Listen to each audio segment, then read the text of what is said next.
and welcome back to my channel. First and foremost, if you follow me on Twitter, you will know that I'm having an absolute nightmare with lighting in my new apartment, hence these shadows, so frustrating. I have ordered some equipment, so fingers crossed that will be sorted. Hello, sorry about the quality of this. I don't know how to explain it, but I don't look like me in this video, so maybe just watch it with your eyes shut. I sent it to my brother and he agreed that it just doesn't look like me.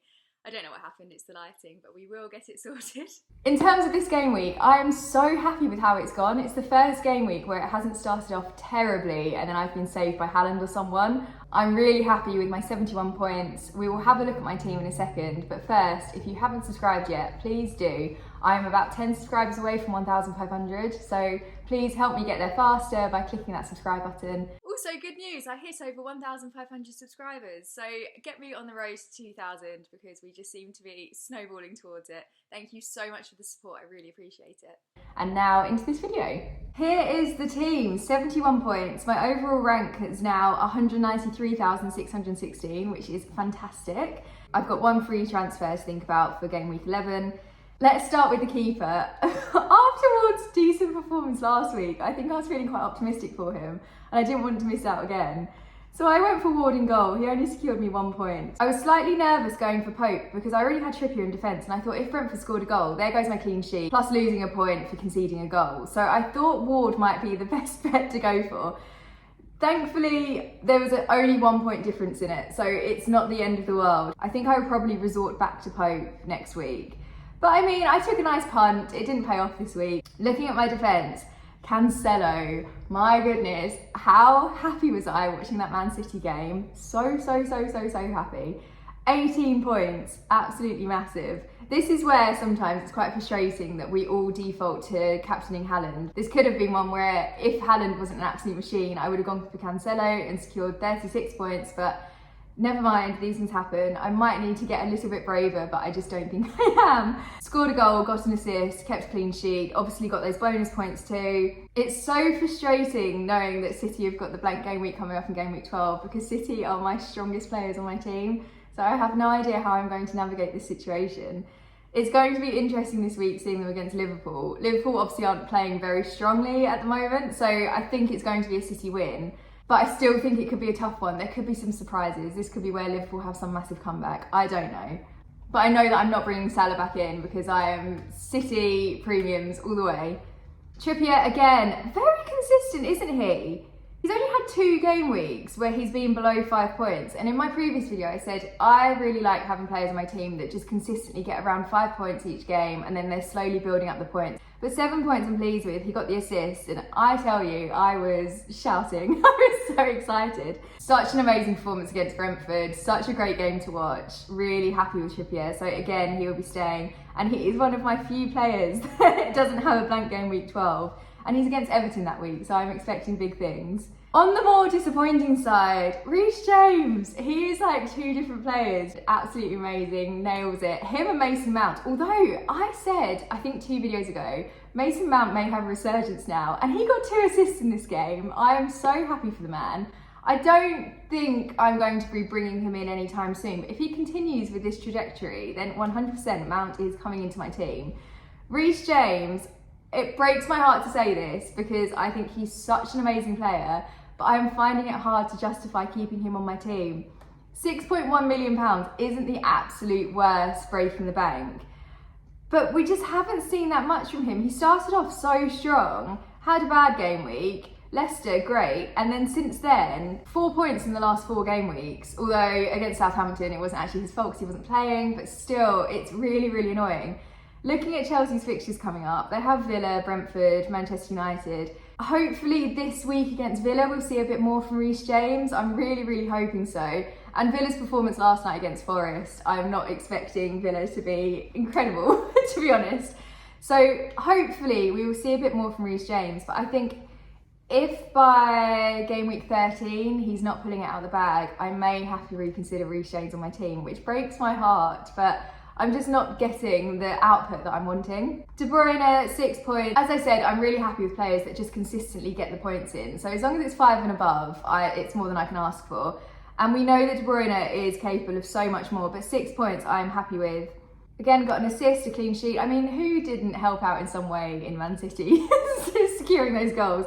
Another really, really great game. This whole weekend was just such a good weekend for football. Martinelli, 12 points. I am relieved I did not take him out of my team. Unfortunately, Arsenal did concede 2 goals, but thankfully Martinelli scored one of them, and he also picked up 2 bonus points, which is always very handy. Martinelli is another kind of red flag because of the blanking game week 12. I am pleased with him though.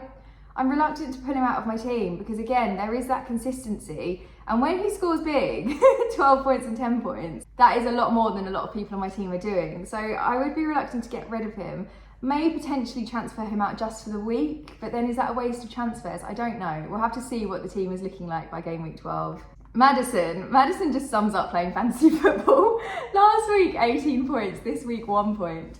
I must say, I'm glad I brought Madison in on the week that he did really well because I'd be gutted if I waited until the Forest game to then bring him in after that and then he basically blanked.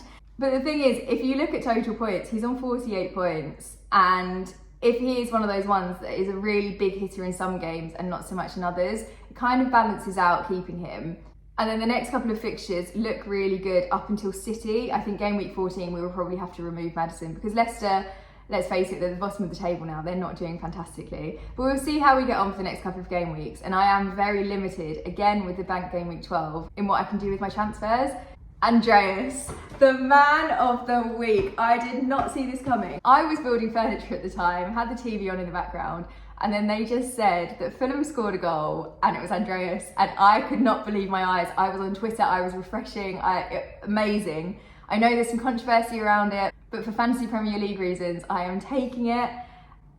Andreas scoring a goal. I am so happy he's done something on my team. This is one of his highest scoring weeks apart from against Brentford. So very, very, very pleased he was on my team. I know so many people benched him and then they actually ended up getting really lucky because Mitrovic wasn't playing, so they hauled in the points that way. He scored a goal and he's £4.6 million, and that's an absolute bargain in my eyes. So I'm very happy with Andreas. No, he will not be staying on my team long term, but for game week 10, he has knocked it out of the park. He is my man of the match or player of the week, whatever. So good. I'm so pleased with him. Now, if you watched my previous video, you'll know I was like, I am going to be sensible. I'm not going to do any transfers. I'm going to roll it because I should have 2 transfers then in game week 11. It would set me up really nicely for game week 12. And then what do? I take out Rich and I bring in Watkins. In my defence, if Watkins had played off, it would have been such a good call. And I know you can say that with anything in fantasy football, but I thought I was doing something. It turns out I wasn't. He got me 2 points. But interestingly, I had so much fun bringing Watkins in, and I was watching the Forest game last night and he did score and then it was offside. But it just made it really, really exciting having a player that other people didn't have. So I think I'm going to try and do a bit more of that. And that may also, if it pays off, that will get me up in the ranks. So I don't regret taking Mitrovic out. He didn't end up playing anyway. And it was just a bit of fun. But yeah, nothing really happened with it, to be honest. 2 points secured.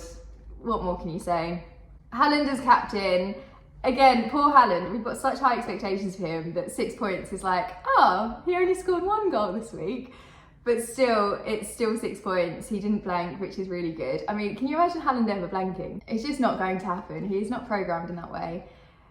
But I will take it. So 12 points in total for my captain. At this point, it's such a big risk not making Haaland your captain. He is just my set and forget captaincy choice. Good to go.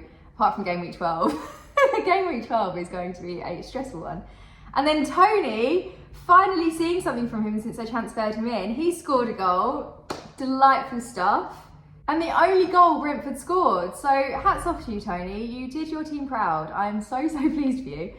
He will be staying put as well. If we look at Brentford's fixtures coming up, they've got Brighton. Chelsea could be a risky one. Plus, for game week 12, I'm going to have Tony playing. So I'm a little bit nervous about that one. But then Villa, Wolves and Forest, I think he's going to absolutely knock out the park. So Tony, you are in my team, my man. We've gone over Pope. Nico Williams, not tons to say, got 1 point. I think he is just sort of that bench warmer, isn't he? On the topic of Forest though, last night's game was very good. I think now that they've got some clarity with Cooper and they know where their weaknesses are, you can tell that they are slowly improving and they're not bottom of the table. So that is good going for Forest. Hopefully more to come and they will also, like me and my fantasy team, climb through the ranks.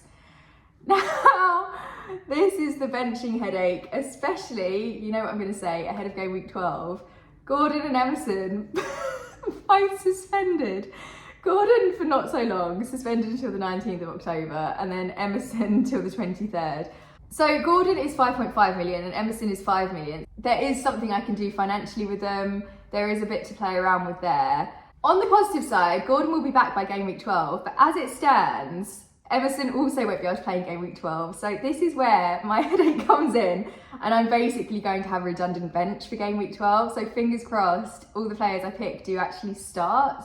But there's going to be a lot of tweaking that I'm going to have to do. I may have to take -4 points, which isn't the best, but yeah, I've kind of put myself into a corner and didn't really think these things through. But it's all part of the game, isn't it? So that's how I did this week. I am really happy with the 71 points, and yeah, plenty to think about ahead of game week 12.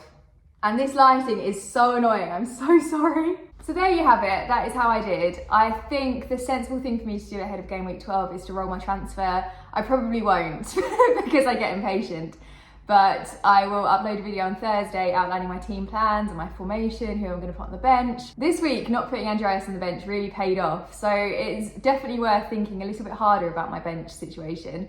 As always, you can keep up with me on Twitter at Yelena FPL, join my mini league, the code is below, follow me on Instagram, my handle is also down in the description, and I will see you in the next video.